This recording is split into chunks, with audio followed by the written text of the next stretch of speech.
السلام علیکم ورحمۃ اللہ وبرکاتہ۔ آج پھر سے میں آپ لوگوں کی خدمت میں شاہی امام پنجاب بہت بہترین بیان لے کر آپ لوگوں کی خدمت میں حاضر ہوں، جس کا عنوان ہے کہ ہم بھیک مانگنے والوں کو پیسے دیں یا نہ دیں۔ بڑا خوبصورت بیان ہے، آئیے چلتے ہیں سنتے ہیں بیان۔ یہ جتنے بھیک مانگتے پھر رہے ہیں، آدھار کارڈ چیک کر کے دیکھ لیجئے 90% لوگ، ان کے نام ان کے کام مسلمانوں والے نہیں ہیں۔ ہم ہاتھ پھیلانے والی قوم نہیں ہیں۔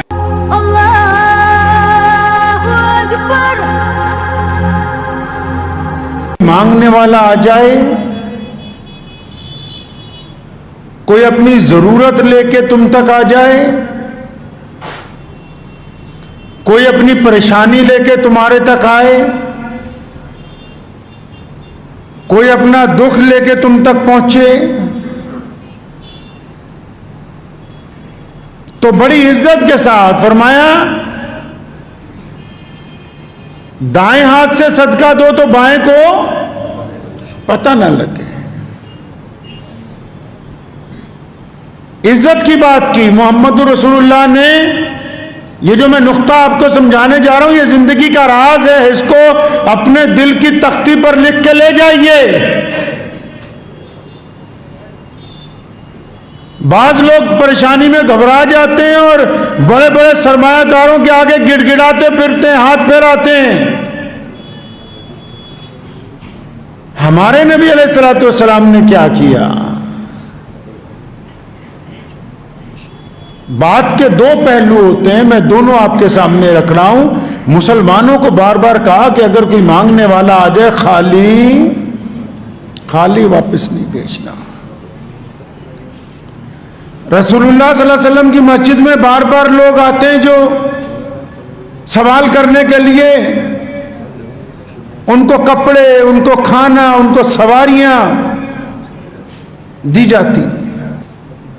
مانگنا نہیں ہے، فرمایا جو مانگنے لگ پڑا دنیا سے، پھر قیامت تک مانگتا ہی رہے گا، اس پہ غربت کا دروازہ کھل گیا۔ دینے سے منع نہیں کیا،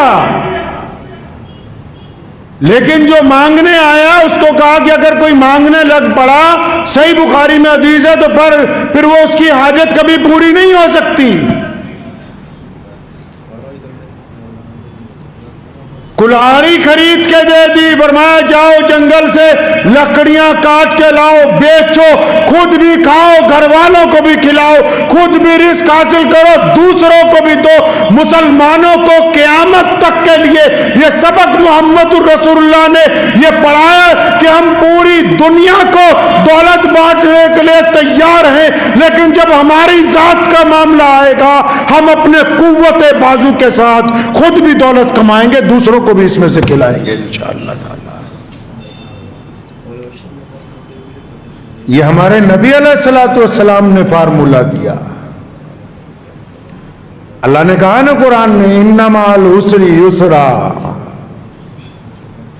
نبی علیہ السلام کو کہا نا کہ ان کو بتا دو کہ بے شک ہر مشکل کے ساتھ آسانی ہے۔ یہ جن حالات سے تم گھبرا گئے ہو، اس کے بعد حالات اچھے ہونے والے ہیں۔ یہ جس بیماری سے گھبرا گئے، یہ اللہ کی مدد سے واپس چلی جائے گی۔ یہ جس تھوڑی بہت پریشانی سے گھبرا رہے ہو، یہ پریشانی تبدیل ہو جائے گی۔ اسلام نے کہا کہ اگر تم مصیبت میں کسی کا ساتھ نہیں دے سکتے تو اس کی ہمت نہ توڑو۔ نبی علیہ الصلوۃ والسلام نے کیسا فارمولہ بہترین دیا۔ کیا نبی علیہ الصلوۃ والسلام کے تو خزانے اتنے بڑے ہیں کہ ایک مانگنے والا آیا، محمد رسول اللہ نے اس کو کچھ دیا، اس کی تسلی نہیں ہوئی، پھر اور دیا، پھر تسلی نہیں ہوگی، گھر پہ لے گئے، اتنا کچھ دیا، کئی گانٹھیں بند گئی، کہنے کا یا رسول اللہ آپ سے زیادہ فیاض کسی کو نہیں دیکھا۔ دینے والوں کو نہیں منع کیا، لیکن جن کو ایمان کی دولت دے دی ان کو یہ سبق بھی ساتھ میں پڑھایا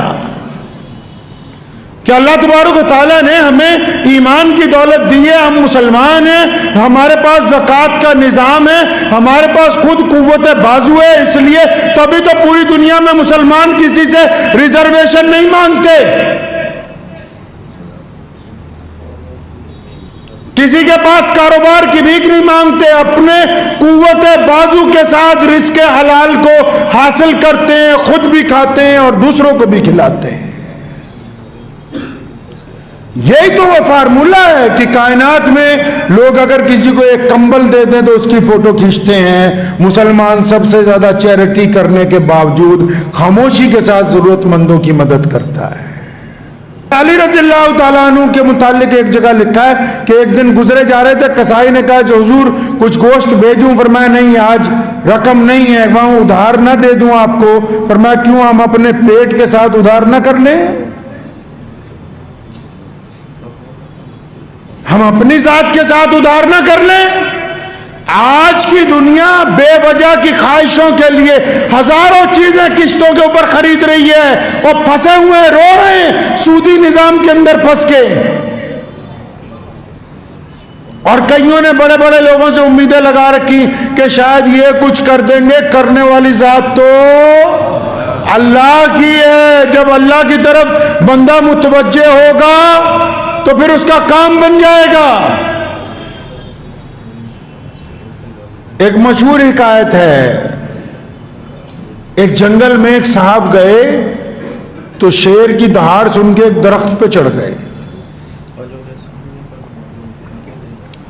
تو جب درخت پہ چڑھے تو ان کی نگاہ پڑی کہ دور ایک لومڑی جو ہے وہ زمین پہ بیٹھی ہوئی ہے اور اس کی دونوں ٹانگیں خراب ہیں، ٹانگوں کو پولیو ہوا اپاہج ہے وہ۔ تو بڑی دیر لومڑی کو دیکھتے رہے، دل میں خیال آیا، سوچا کہ لومڑی کی تو دونوں ٹانگیں خراب ہیں لیکن یہ صحت مند بھی لگ رہی، تکڑی بھی لگ رہی، یہ کھاتی پیتی کیسے ہوگی، اس تک کھانا کیسے پہنچتا ہے؟ وہیں بیٹھ گئے دیکھنے کے لیے بھی لومڑی کھاتی پیتی کیسی۔ ایک دن گزرا، دوسرے دن جب صبح ہوئی تو دیکھا کہ ایک بڑا طاقتور شیر جو ہے وہ ایک شکار لے کے آیا، اس نے لومڑی کے پاس بیٹھ کے شکار کھایا اور باقی جو بچا ہوا جانور ہے لومڑی کے سامنے پھینک کے، جب شیر چلا گیا تو لومڑی نے شکار کا گوشت کھانا شروع کر دیا۔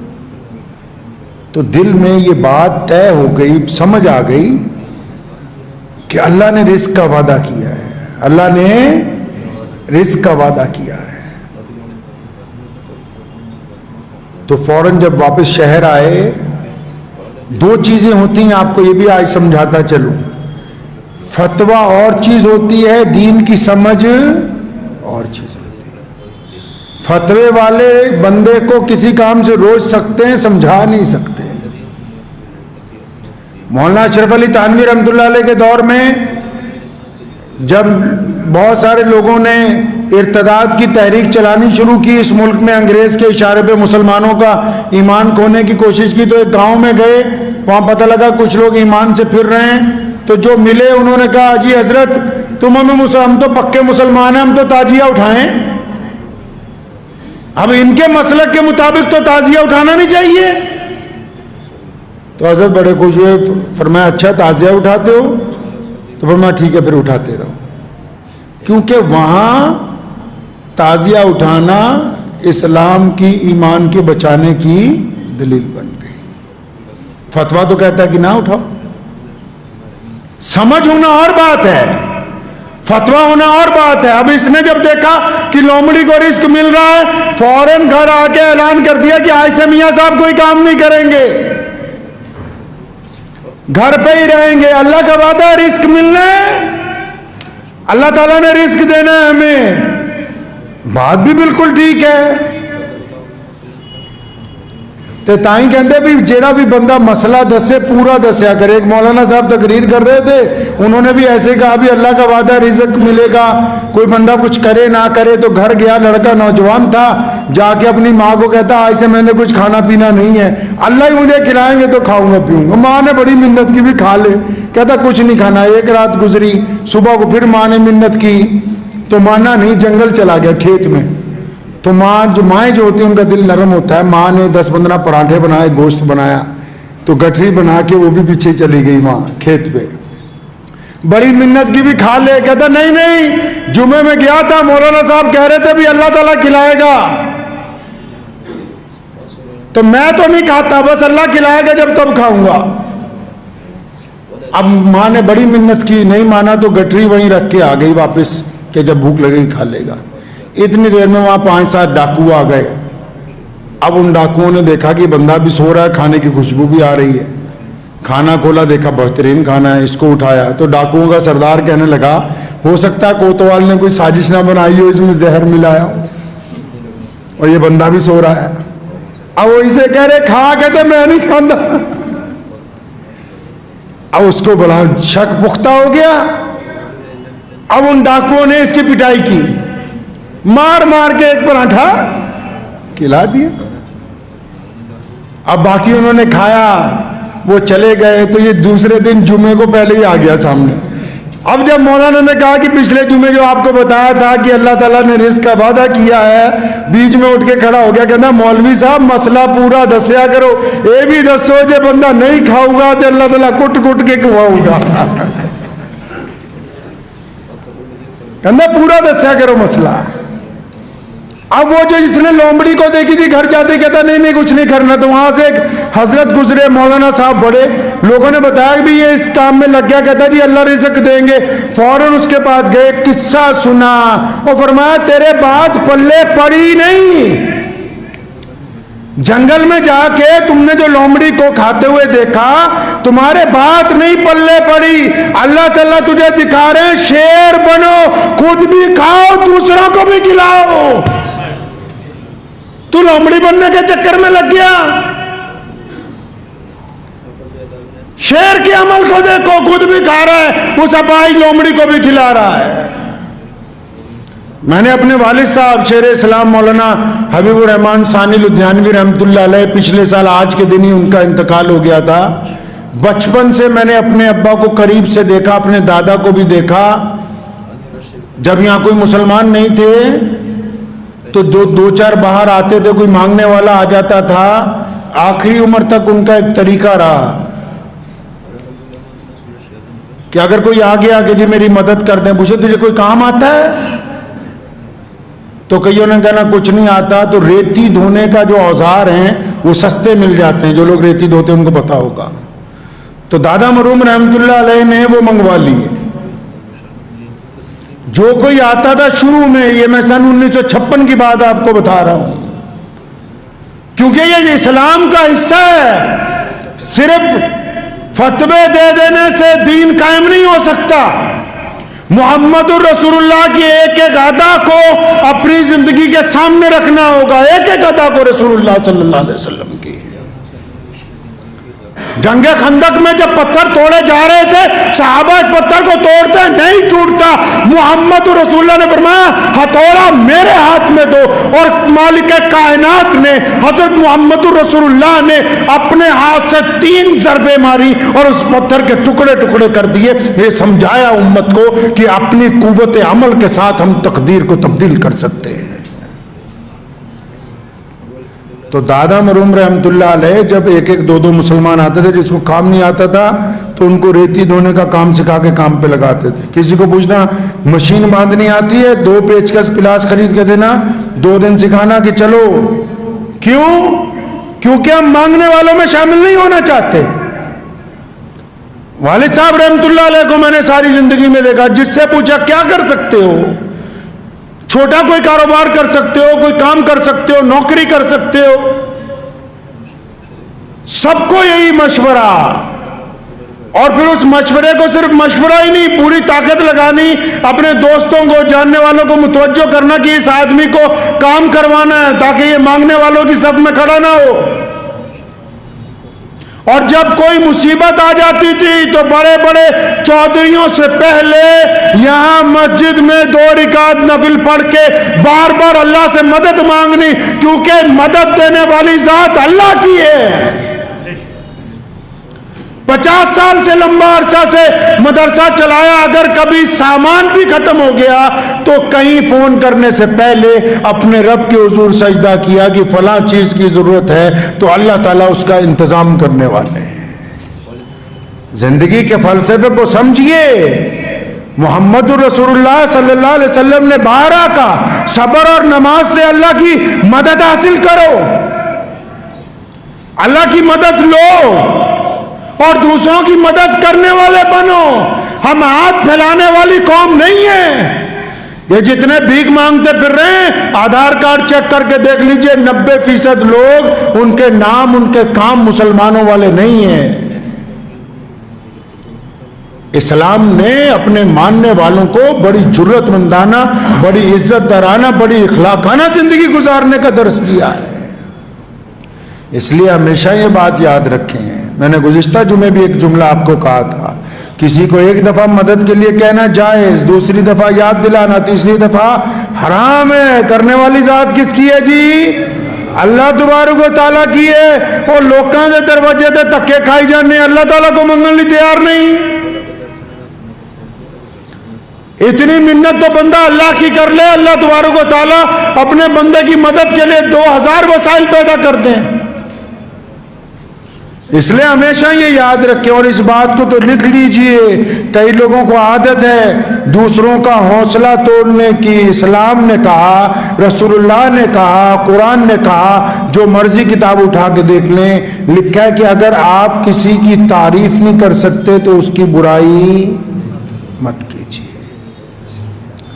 کئی لوگوں کو عادت ہوتی نا، کسی بیمار کو ملنے گئے، اوفو تم تو پہلے سے بھی کمزور لگ رہے ہو، تو جو بیمار ہوتا ہے اس کا دل بیٹھ جاتا ہے اس وقت۔ تو اس بدبخت کو کیا ملا؟ بہت سارے لوگ اپنی زبان کی وجہ سے جہنم میں جائیں گے، صرف زبان کی وجہ سے۔ اس میں ہڈی نہیں ہے، زبان جو ہے نا اندر دانتوں میں پھیر کے دیکھ لیجئے، اس میں ہڈی نہیں ہے، لیکن یہ ہڈیاں توڑوا دیتی ہے، یہ بندے کے اعمال کو برباد کر دیتی ہے۔ اچھا، زبان میں سے نکلتا وہی ہے جو دل کے اندر ہے، جو آپ کھا رہے ہو وہی باہر نکلنا ہے، جو دل کے اندر ہے وہی زبان پر آئے گا۔ اس لیے کوشش کریں دل پاک رہے، لوگوں کی ہمت توڑے نہیں۔ چاہے کوئی کسی مذہب کا ماننے والا ہو، اگر وہ آپ کے پاس آتا ہے اس کی ہمت افزائی کریں، اسے یقین دلائیں کہ تمہارے حالات بدل سکتے ہیں، یہ غریبی دور ہو سکتی ہے، یہ پریشانی آسانی میں تبدیل ہو سکتی ہے۔ اللہ نے کہا ہم خوشخبریاں سنانے والے ہیں، محمد رسول اللہ خوشخبریاں سنانے کے لیے آئے، لوگوں کا دل توڑنے کے لیے نہیں ہم آئے ہیں دنیا کے اندر۔ اس بات کو ذہن نشین کر لیں کہ جب بھی کوئی حاجت ہو تو پہلے کس سے مانگنی ہے جی؟ انشاءاللہ اللہ سے مانگنی ہے، اور پوری طاقت اپنی لگانی ہے وسائل کے لیے۔ اور جب ہم ایسا کریں گے اللہ تعالیٰ آپ کو بھی عزت سے نوازیں گے، آپ کے ذریعے دوسروں کو بھی اللہ عزت سے نوازیں گے، اللہ آپ کی پریشانیاں بھی دور کریں گے، آپ کے ذریعے دوسروں کو بھی فائدہ پہنچائیں گے۔ شروع میں جو میں نے کہا تھا نا کہ حالات کے قدموں پہ قلندر نہیں گرتا، قلندر وہ نہیں ہوتا جو زور سے کہے حق اللہ نال ہی 3-4 پہنچ جائے، ہاں جی بابا جی دسو کی دئیے۔ قلندر وہ ہوتا ہے جو پتھر توڑ کے اپنے پسینے سے حلال کمائی کے لقمے اپنی اولاد کے منہ میں ڈالتا ہے، وہ قلندر ہے۔